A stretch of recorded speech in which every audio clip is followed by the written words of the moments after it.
Welcome to Denver Boulder Living. My name is Renee Sobering, and I serve the amazing people of the Denver Boulder area in the great state of Colorado. Today we're talking all about how to buy a home while selling your current one. So a couple of years back, we had a client who had to sell his home in order to buy his next home. He had to use that money for the down payment for his new home, which was a new build.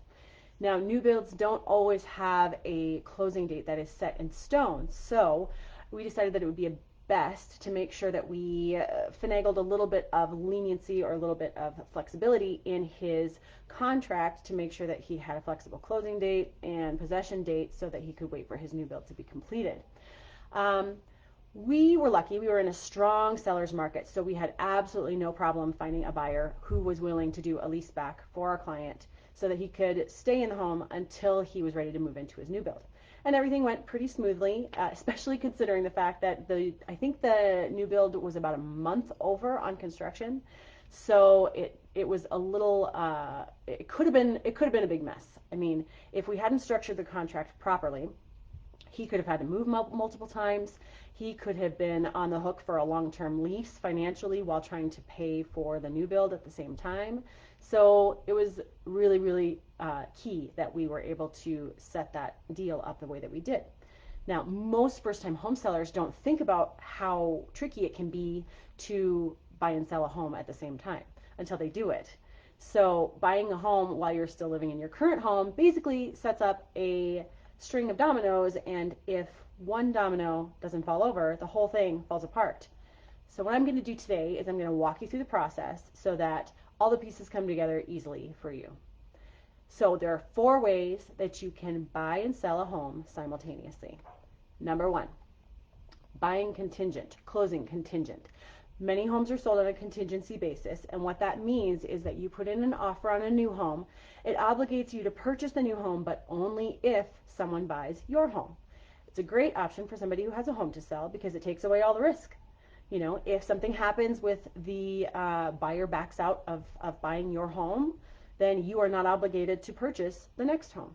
Now, the tricky thing about this is that it basically puts all of the risk onto the seller of the home that you're purchasing.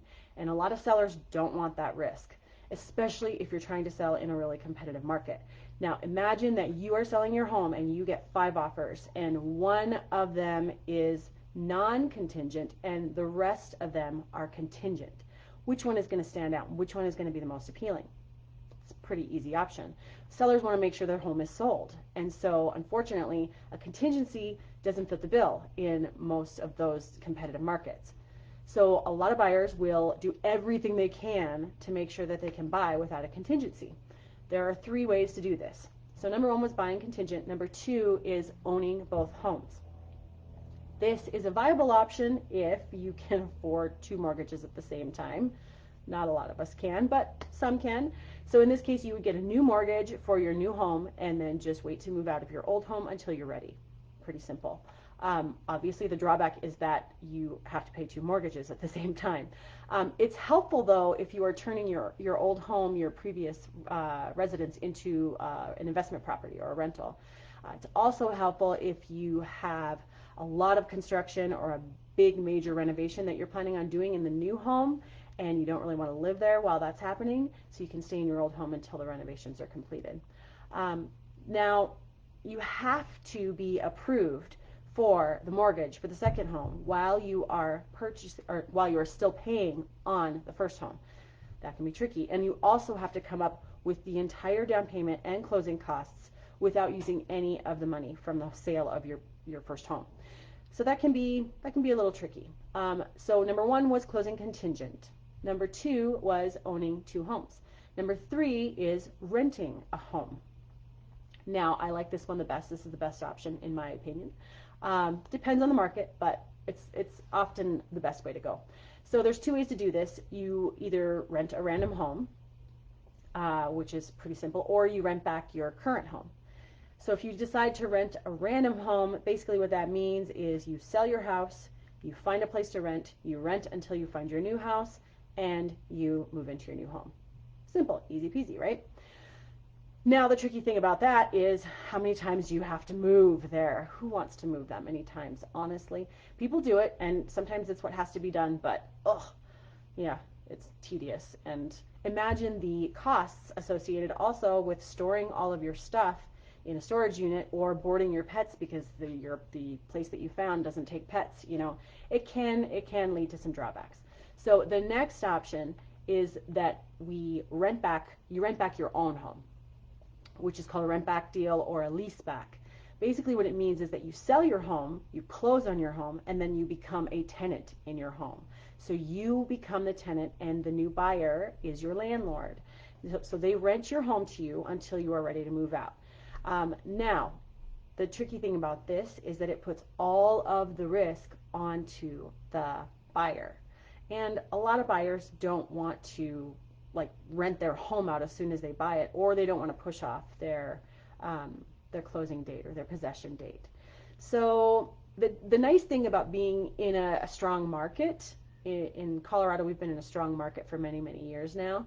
The nice thing about being in a strong market is that it is a little bit easier to find buyers who are willing to do something like a leaseback, because it makes their offer stand out if you have multiple offers on the table. So number 4. So number 1 was closing non-contingent, or number 1 was closing contingent. Number 2 was owning 2 homes. Number 3 was renting a home. And number 4, which is the riskiest option, is closing non-contingent. Now, I said it before, it's risky. It's very, very risky. It's a viable option, but it's risky because basically you're buying the second home without any contingency. So if something goes wrong with the person who's purchasing your home, if they back out of the deal, you are still obligated to purchase the next home. So whenever my clients consider this as an option to make their offer stand out in a competitive market, I just let them know that they are taking a risk of having to pay 2 mortgages at the same time. And if they are comfortable with that, so be it. But it's something that you need to think about and be aware of. So buying a home, obviously when you have another one to sell, can be tricky business. When there are 5 families lined up with contingencies and it's just one needs to fall over and the next one and the next and the next, all it takes is one domino not to fall over and the whole thing falls apart.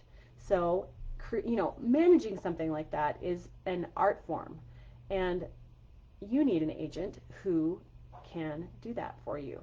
We can guide you through the process, and the key to it is communication. Communication, communication, communication. I don't know how some people haven't figured that out yet, but communication is key. When there's so many moving pieces in a deal, it is absolutely essential that your agent is communicating with everyone in the process all the time. That is my job. That is what I do. That is what Team Sobering will do for you. So at this point, you might be convinced that you need a little bit of guidance around the concept of buying and selling simultaneously. And you may also be thinking that you just don't know where to start. So if you are thinking about making a move, contact me. I can help you through the process. Just send me a message or a text at 406-697-4294. Again, that's 406-697-4294. No pressure, no sales tactics, just the guidance that you need. Okay? So please feel free to post any questions, comments, or concerns in the chat box. I always go back and check the videos after the live stream is over and answer questions in the comment section as well. So this has been how to buy and sell a home simultaneously on Denver Boulder Living. Thank you so much for joining me today, and I'll see you in the next episode.